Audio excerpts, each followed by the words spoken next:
মাত্র ১ মিনিটের একটা টিজার। এই ১ মিনিটের একটা টিজার দিয়েই পুরো সোশ্যাল মিডিয়া কাঁপিয়ে দিলেন ন্যাচারাল স্টার ন্যানি। দশারার পর পরিচালক শ্রীকান্ত ওদেলা আবারও ফিরছেন আরও ডার্ক, আরও ভায়োলেন্ট এবং আরও বড় ক্যানভাস নিয়ে, দ্য প্যারাডাইজ। তাহলে এখন প্রশ্ন হলো, এই টিজারটা দেখবার পরে কি আমরা এই ডিসিশনে আসতে পারি যে প্যান ইন্ডিয়ান সিনেমাগুলোর মধ্যে অন্যতম একটা সিনেমা হতে যাচ্ছে দ্য প্যারাডাইজ? চলুন এই ছোট্ট ভিডিওটাতে আলোচনা করা যাক দ্য প্যারাডাইজের টিজার কেমন লাগলো, যেটা মাত্র কিছুক্ষণ আগেই ড্রপ করা হয়েছে। প্রথমেই বলতে হবে, এই টিজারটা কিন্তু কোনো পার্টিকুলার গল্প বলবার চেষ্টা করেনি, বরং একটি অনুভূতি তৈরি করেছে। শুরু থেকেই ডার্ক কালার প্যালেট, বৃষ্টি ভেজা পরিবেশ, রক্তাক্ত ভিজুয়াল আর প্রতীকী দৃশ্যগুলো দর্শককে এক অস্বস্তিকর কিন্তু দারুণ একটা আকর্ষণের মধ্যে দিয়ে নিয়ে গেছে। এই টিজারের সবচাইতে বড় শক্তিশালী দিক আমার মতে সিনেম্যাটোগ্রাফি। ডিওপি সিএইচ সাই প্রতিটা ফ্রেমকে এমনভাবে তুলে ধরেছেন যেন প্রত্যেকটা শট বড় পর্দার জন্যই তৈরি। আর সেই ভিজুয়ালের সঙ্গে অনিরুদ্ধের বিজিএম, ভাই জাস্ট ফাড়ু।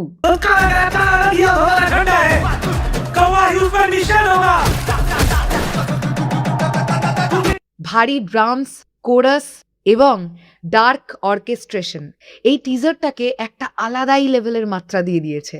এইবার আসি ন্যাচারাল স্টার ন্যানির কথায়। দশারার পরে আবারও তিনি নিজেকে সম্পূর্ণ নতুনভাবে উপস্থাপন করছেন। লম্বা বেনি করা চুল, রক্তে ভেজা শরীর আর চোখে ভয়ঙ্কর অ্যাগ্রেশন, সব মিলিয়ে এটা তার কেরিয়ারের একটা অন্যতম র এবং ইন্টেন্স লুক বললেও ভুল হবে না। বিশেষ করে টিজারের শেষের কয়েকটা শট, যেখানে তিনি রক্তাক্ত অবস্থায় একদম মাথা ঠান্ডা রেখে চা পান করছেন কিংবা কাঁচ মুখে নিয়ে রক্ত ঝরাচ্ছেন। আরও একটা সিনও ছিল, হাতে ব্লেড নিয়ে রক্তাক্ত একটা হাত। আলাদাই লেভেলের একটা মাহল তৈরি করছে এই পার্টিকুলার শটগুলো এই টিজারটার ক্ষেত্রে। এই দৃশ্যগুলো কেবলমাত্র শক ভ্যালুর জন্য না, বরং চরিত্রটির মানসিক অবস্থাটার ইঙ্গিতও আমাদের দিচ্ছে। টিজারে আমরা খুব একটা ডায়ালগ শুনতে না পেলেও ন্যানির প্রেজেন্টেশন পুরো টিজারটাকে প্রচণ্ড স্ট্রংলি ধরে রাখতে সক্ষম।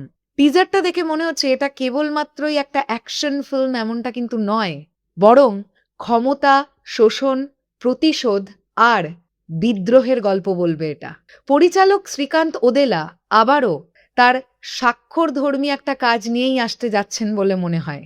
বিশাল সেট ডিজাইনিং, বাস্তবধর্মী অ্যাকশন সিকোয়েন্সেস এবং পুরো টিজারের ভিজুয়াল দেখলে এটা তো বোঝা যাচ্ছে এই সিনেমাটা বড় পর্দায় দেখার সময় একটা হাই স্কেল সিনেম্যাটিক এক্সপিরিয়েন্স আমরা পাবো।